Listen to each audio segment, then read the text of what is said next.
आज हम बात करेंगे गुस्से की। एक ऐसी चिंगारी जो हम सबके अंदर होती है। पर सवाल यह है कि जब ये चिंगारी आग बन जाए तो क्या होता है। यह हमारी शांति और सेहत दोनों को जलाकर राख कर सकती है।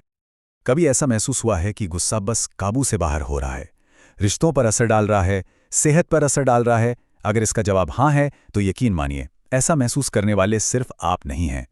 आज की जो ये भागदौड़ वाली जिंदगी है ना, नौकरी, परिवार, पैसे का स्ट्रेस, ये सब मिलकर हमारे अंदर गुस्से की आग को बस हवा ही देते हैं। तो एक बात साफ कर लेते हैं, गुस्सा अपने आप में कोई बुरी चीज नहीं है। नहीं, ये एक नेचुरल इमोशन है, एक तरह का सिग्नल है कि भाई कुछ तो गड़बड़ है। लेकिन असली प्रॉब्लम तब शुरू होती है जब ये छोटा सा सिग्नल एक भयंकर तूफान बन जाता है, जब ये काबू से बाहर हो जाता है। तब ये एक ऐसी विनाशकारी ताकत बन जाता है जो हमारे रिश्ते, हमारी सेहत, हमारे मौके, सब कुछ तबाह कर सकता है। तो सवाल ये उठता है कि आखिर ये गुस्सा आता कहाँ से है, क्या है इसकी जड़ें। चलिए आज इसी गुत्थी को सुलझाने की कोशिश करते हैं। और इसके लिए हम मदद लेंगे हजारों साल पुराने ज्ञान की, भगवद गीता की, क्योंकि उसमें इसका एक बहुत ही गहरा जवाब छुपा है। अब जरा इस श्लोक पर गौर कीजिए, ये वाकई कमाल का है। गीता में भगवान कृष्ण गुस्से की पूरी साइकोलॉजी, पूरा मनोविज्ञान समझा देते हैं। वो कहते हैं कि सारा खेल शुरू होता है चीजों के बारे में सोचने से। मतलब जब हम किसी चीज के बारे में लगातार सोचते हैं तो उससे एक लगाव, एक अटैचमेंट बन जाता है। और फिर उस लगाव से पैदा होती है इच्छा, एक डिजायर। और जब उस इच्छा के रास्ते में कोई रुकावट आती है, बस वहीं जन्म होता है क्रोध का। तो ये एक पूरा साइकिल है। स्टेप 1, किसी चीज के बारे में सोचना। स्टेप 2, उससे अटैच हो जाना। स्टेप 3, उसे पाने की इच्छा करना। और स्टेप 4, जो सबसे जरूरी है, जब वो इच्छा पूरी नहीं होती तो बस क्रोध का ज्वालामुखी फट पड़ता है। ये एक चेन रिएक्शन जैसा है ना? और देखिए, गीता गुस्से को कोई हल्की फुल्की भावना नहीं मानती, इसे बहुत गंभीरता से लिया गया है। इसे काम यानी वासना और लोभ के साथ नरक के 3 दरवाजों में से एक कहा गया है। सोचिए, एक ऐसा दरवाजा जो सीधा सेल्फ डिस्ट्रक्शन मतलब आत्मविनाश की तरफ खुलता है। इसीलिए कहा गया है कि हर समझदार इंसान को इन तीनों से बचना चाहिए। ओके, तो जड़ तो हमने समझ ली, लेकिन ये जड़ एक ऐसे जहरीले पेड़ को जन्म देती है जिसका असर सिर्फ हमारे मन तक नहीं रहता। नहीं, चलिए अब देखते हैं कि ये विनाश का डोमिनो इफेक्ट कैसे काम करता है और कैसे ये हमारे पूरे वजूद को अपनी चपेट में ले लेता है। गीता के हिसाब से यहां हमारे सामने 2 रास्ते हैं। एक सीधा सा चुनाव। एक तरफ है दैवी प्रकृति, मतलब डिवाइन नेचर, जहां इंसान गुस्से से आजाद होता है। और दूसरी तरफ है राक्षसी प्रकृति, डिमोनिक नेचर, जहां इंसान गुस्से का गुलाम बन जाता है। और सच तो ये है कि हम हर रोज, हर पल ये चुनाव करते हैं कि हमें किस रास्ते पर चलना है। अब ये स्लाइड देखिए, ये बहुत दिलचस्प है। ये दिखाती है कि कैसे हजारों साल पुराना ज्ञान और आज की मॉडर्न साइंस दोनों एक ही बात कह रहे हैं। एक तरफ गीता कहती है कि क्रोध बुद्धि को खत्म करता है, याददाश्त को कमजोर करता है और इंसान को खुद के विनाश की ओर ले जाता है। और दूसरी तरफ आज की मेडिकल साइंस क्या कहती है? वही बात कि गुस्सा हार्ट डिजीज का खतरा बढ़ाता है, इम्यून सिस्टम को वीक करता है और शरीर में न जाने कितनी प्रॉब्लम्स खड़ी कर देता है। मतलब नुकसान मेंटल भी है और फिजिकल भी। ठीक है, तो प्रॉब्लम की जड़ और उसके नुकसान ये सब तो हमने देख लिया, पर अब सबसे बड़ा सवाल, तो करें क्या? इससे बाहर कैसे निकलें? इस पर काबू कैसे पाएं? तो अच्छी खबर यह है कि इसका जवाब है। हमारे पास एक पूरी टूल किट है जिसमें ऐसे कई प्रैक्टिकल तरीके हैं जिनसे हम अपने मन को शांत कर सकते हैं। तो चलिए इस टूल किट को खोलते हैं।